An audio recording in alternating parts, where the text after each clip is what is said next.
Russian President Vladimir Putin has declared the world to be in an era of rapid change, warning that global powers must be prepared for any development as all international systems collapse. Speaking at the annual Valdai Discussion Club in Sochi, Putin outlined his vision of an emerging multipolar world where no single nation can dominate global affairs. He asserted that Western influence is waning and claiming the existing international legal framework has proven ineffective at managing modern crises. The Russian leaders pointed to several drivers of this deep transformation, including the revolutionary impact of artificial intelligence, increasing economic fragmentation, and the constant reshuffling of global alliances, while insisting that Russia ultimately seek stability. Putin emphasized that vigilance and adaptability are essential in a geopolitical environment full of unpredictability. His speech, set against the backdrop of the ongoing conflict in Ukraine and escalating tensions with the West, serve as both an analysis of global shift and a justification of Moscow's assertive foreign policy. A significant portion of Putin's address was dedicated to dismissing Western's warning about a potential Russian attack on Nato as baseless fear-mongering. He stated that the idea of Moscow initiating conflict with the alliance was impossible to believe and was driven by a manufactured hysteria used to justify the continued militarization of Europe. We have no interest in attacking NATO countries, Putin stated, framing the issue as a pretext for the West to pump weapons into the region and suppress dissenting political voices within their own societies.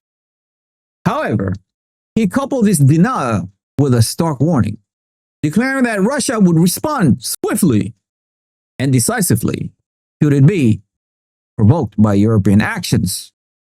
This dual message of dismissing NATO's concerns while simultaneously issuing a threat reflects the Kremlin's strategy of combining tactical denials with strategic deterrence, keeping adversaries off balance.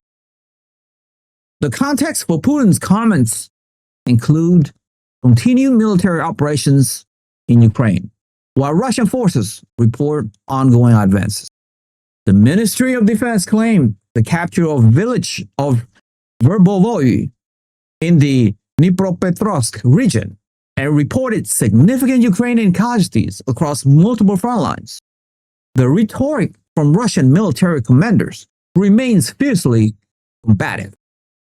General Apti, Alaudinov, commander of the Akhmat Special Force, characterized the conflict as an existential battle with what he termed the Satanist West, a sentiment that underscores the deeply ideological framing of the war within Russian security structure.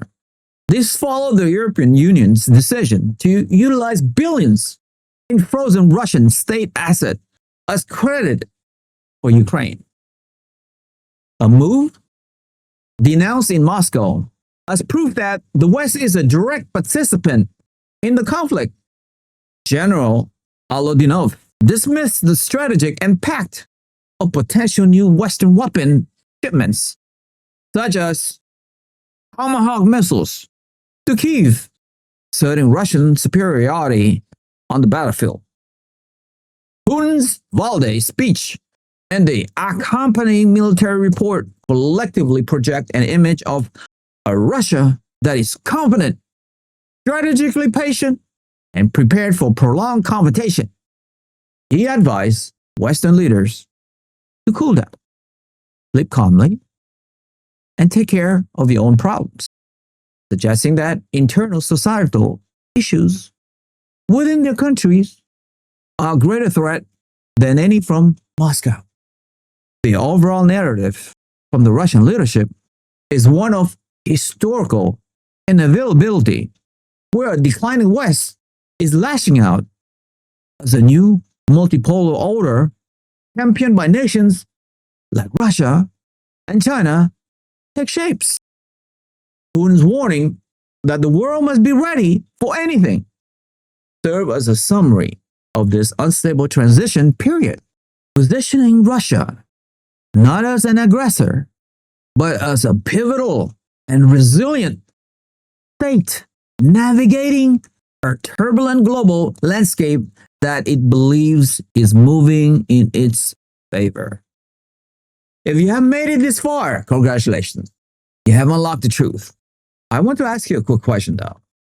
Given President Vladimir Putin's warning of an era of rapid change and General Alaudinov's framing of the Ukraine conflict as an existential battle against the Satanist West, if Russia does not trust the US anymore, what about other countries in the world?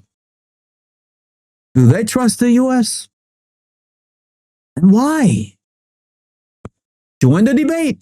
We want to hear your insightful opinion on where this is all heading in our community. Share your thoughts in the comments below. Like the video, and most importantly, subscribe. I'll see you guys in the next one.